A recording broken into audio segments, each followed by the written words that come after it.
Hello friends, வாங்க சர்வமா சமையலில் விநாயகர் சதுர்த்திக்கு அவல் கேசரியும் பேரிச்சம்பழ கொழுக்கட்டையும் எப்படி செய்யலான்னு பார்க்கலாம். அவல் கேசரிக்கு 1 கப் அவல் எடுத்திருக்கேன், 1/2 கப் சர்க்கரை, 1/4 கப் நெய், கொஞ்சம் முந்திரி திராட்சை. வாங்க எப்படி செய்யலான்னு பார்க்கலாம். முதல்ல கொஞ்சம் நெய் விட்டு அவல் வறுத்து எடுத்துக்கலாம்.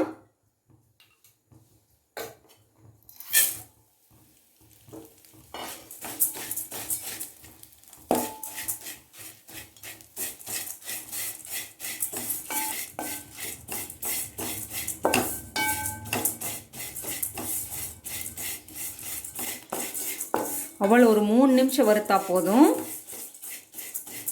ஸ்டவ்வை குறைச்சி வச்சுக்கணும். நல்லா வாசனை வருது. இப்போ எடுத்துக்கலாம்.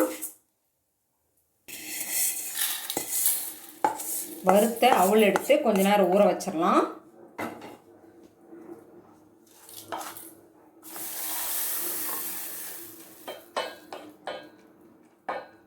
தண்ணி முழுகிற அளவுக்கு ஊற்றி ஊற வைக்கலாம். கொஞ்ச நேரம் ஊறட்டும். அவள் நல்லா ஊறிடுச்சு. நம்ம ஊற்றின தண்ணியெல்லாம் இழுத்துருச்சு. 10 நிமிஷம் ஊறியிருக்கே. நல்லா ஊற வச்சுக்கணும். இப்போ ஊறுன அவளை போட்டுக்கலாம்.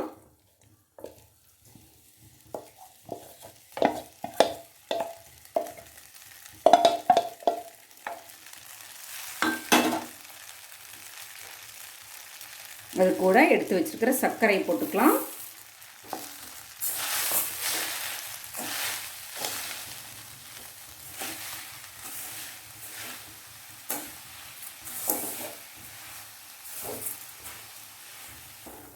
சர்க்கரை நல்லா கரைஞ்சி வருது.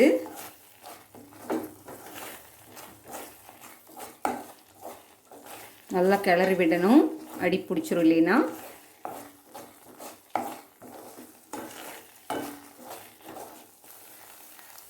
கொஞ்சம் கேசரி கலரை தண்ணியில் கரைச்சி சேர்க்கலாம்.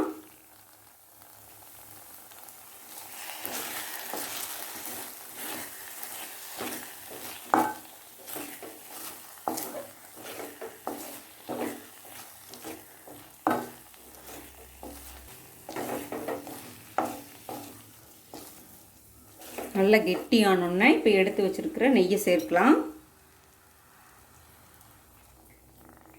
முதல்ல கொஞ்சமாக சேர்த்து கலரலாம்.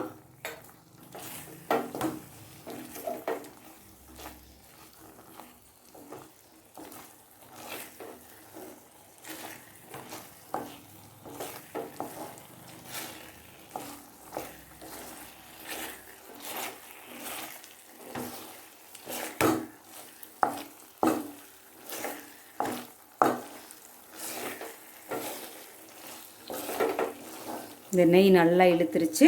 இப்போ மீதியும் சேர்த்துடலாம்.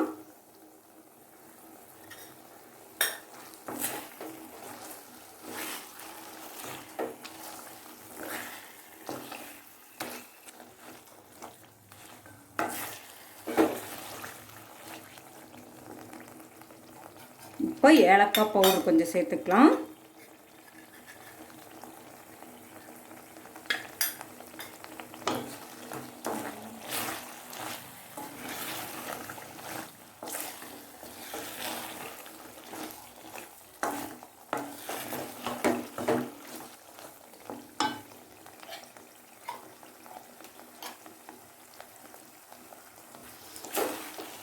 எல்லாம் சேர்ந்து நல்லா கேசரி பதம் வந்துருச்சு. கடைசியாக நெய்யில் வறுத்த முந்திரி திராட்சை சேர்த்துக்கலாம். சேர்த்துட்டு நல்லா ஒரு பெரட்டி விட்டுட்டு அடுப்பு ஆஃப் பண்ணிடலாம். அவல் கேசரி சூப்பராக ரெடி ஆயிடுச்சு.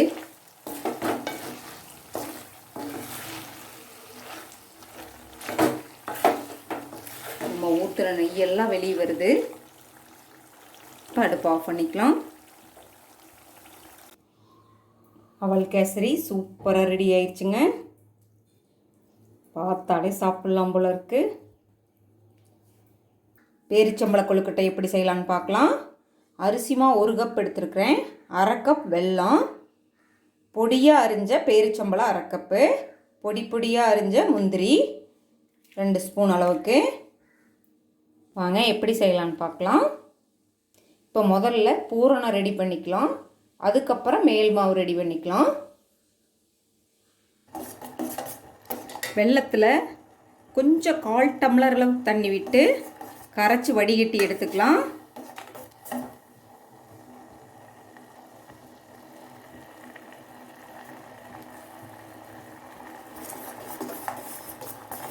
கரைஞ்சோன்னே எடுத்துக்கணும்.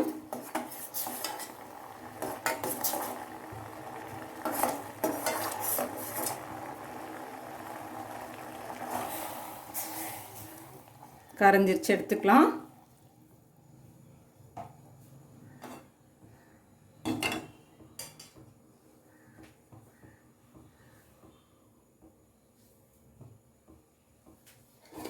கொஞ்சமாக நெய் விட்டுக்கலாம்.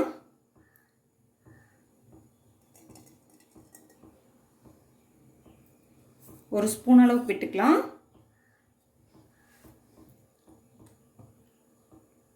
முதல்ல முந்திரி சேர்த்துக்கலாம்.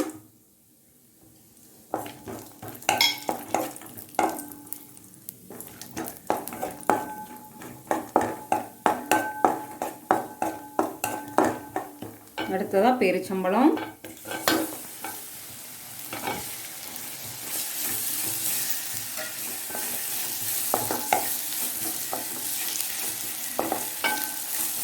இது ஒரு நிமிஷம் இருந்தோடனே வெல்லத்தை வடிகட்டி சேர்த்துடலாம்.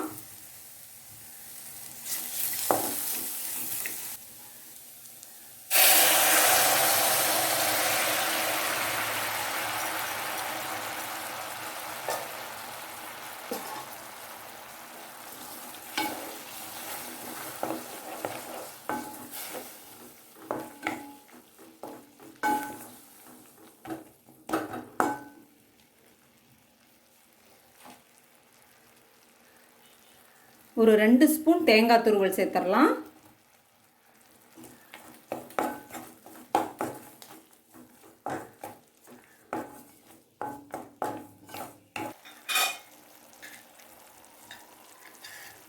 கொஞ்சம் ஏலக்காய் பவுடர்.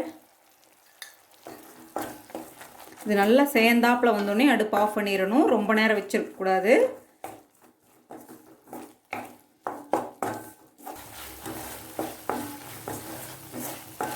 நல்லா சேர்ந்தாப்பில் வந்துருச்சு. இப்போ அடுப்பு ஆஃப் பண்ணிக்கலாம். ஆறும்போது கரெக்டாக இருக்குது பூரணம். பூரணம் ரெடி ஆயிடுச்சு. இது ஆறட்டும், அதுக்குள்ளே மேல் மாவு ரெடி பண்ணிக்கலாம்.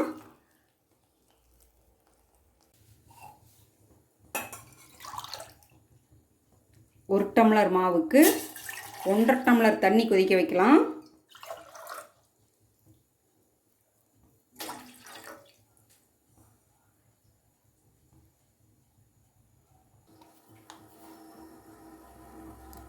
அரை டீஸ்பூன் அளவுக்கு உப்பு சேர்த்துக்கலாம். 1 ஸ்பூன் நல்லெண்ணெய்,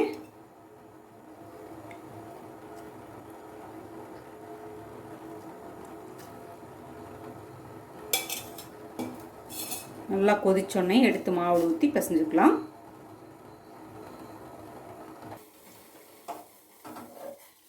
தண்ணி நல்லா கொதிச்சோடனே மாவில் கொஞ்சம் கொஞ்சமாக விட்டு கலந்து விட்டுக்கலாம்.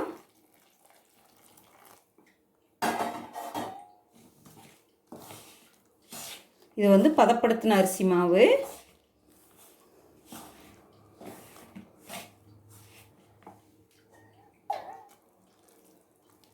நம்ம வச்ச தண்ணியெல்லாம் கரெக்டாக இருக்கும். 1 டம்ளர் மாவுக்கு 1.5 டம்ளர் தண்ணி.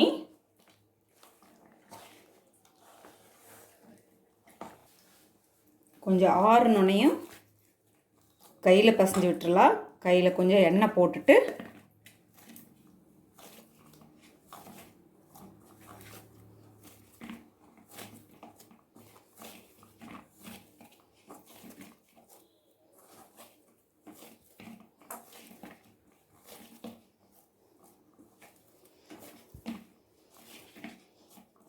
மேல் மாவு ரெடி ஆயிடுச்சு.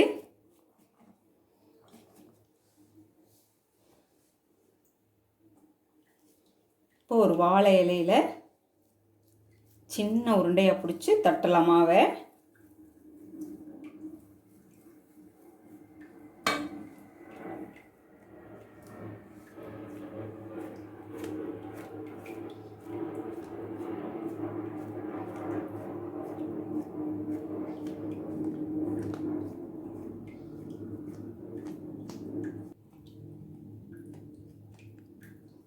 நல்ல லேசாக தட்டிக்கலாம். நம்ம ரெடி பண்ணி வச்சுருக்கிற பூரணம்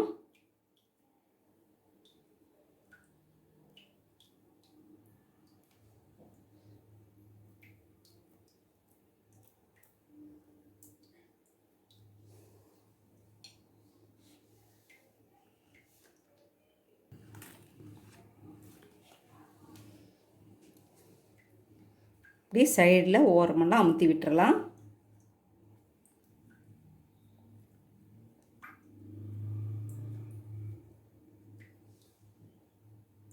எல்லா மாவையும் இதே மாதிரி ரெடி பண்ணிவிட்டு ஆவியில் வேக வச்சு எடுத்துருவோம்.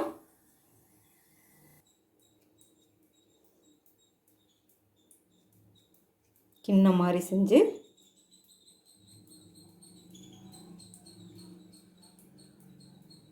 உள்ளே கொஞ்சம் பூரணம் வச்சுக்கலாம்.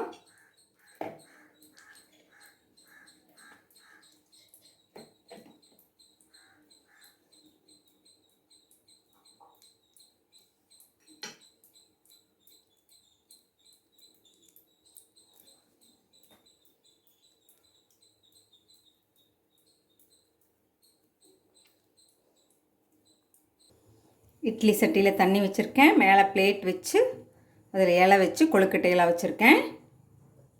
கொஞ்ச நேரம் வேகட்டை எடுத்துக்கலாம்.